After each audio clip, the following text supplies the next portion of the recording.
ত্ৰিকোণীয়া প্ৰেমৰ ভয়ংকৰ পৰিণতি গুৱাহাটী মহানগৰীত সংঘটিত হৈছে এটা চাঞ্চল্যকৰ হত্যাকাণ্ড। এই চাঞ্চল্যকৰ ঘটনা সংঘটিত হোৱাৰ পিছত মহানগৰ আৰক্ষী তৎপৰ হৈ পৰিছে।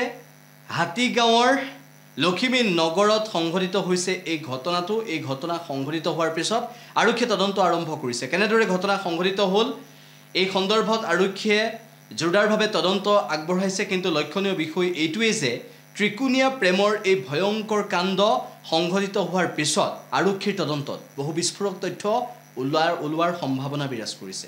ঘটনাটো আমি গম নাপাওঁ, মানে আমি নাছিল, আমি এতিয়াহে গম পাওঁ ঘটনাটো, মানে আমি গমেই নাপাওঁ। ছোৱালীজনী ল'ৰাটোক চিনি পাইছিলা?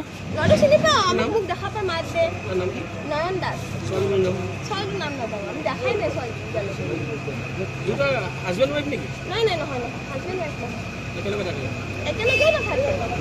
আমি দেখাই নাই, নাহেই, আজি কেনেকৈ আহিলে কি আহিলে আমি গমেই নাপাওঁ। কিহেৰে হত্যা কৰিছে কিবা গম পাইছা নেকি? নাই নাই নাই, কেনেকুৱা অৱস্থা দেখা পাইছা তোমালোকে? আমি দেখাই নাই, ডেড বডি ওলোৱা নাই। ঘৰৰ ভিতৰতে আছে ন? ঘটনাটো আমি গম নাপাওঁ, মানে আমি নাছিল, আমি এতিয়াহে গম পাওঁ ঘটনাটো, মানে আমি গমেই নাপাওঁ। ছোৱালীজনী ল'ৰাটোক চিনি পাইছিলা? ল'ৰাটো চিনি পাওঁ, আমি মোক দেখা পাই মাত দে নয়ন দাস। ছোৱালীটোৰ নাম নাপাওঁ, আমি দেখাই নাই ছোৱালীটো। নাই নাই, নহয় নহয়, হাজবেণ্ড ৱাইফ নহয়, একেলগেই নাথাকে। আমি দেখাই নাই, নাহেই, আজি কেনেকৈ আহিলে কি আহিলে আমি গমেই নাপাওঁ। কিহেৰে হত্যা কৰিছে কিবা গম পাইছা নেকি? নাই নাই নাই, কেনেকুৱা অৱস্থা দেখা পাইছা তোমালোকে? আমি দেখাই নাই, ডেড বডি ওলোৱা নাই। ঘৰৰ ভিতৰতে আছে ন?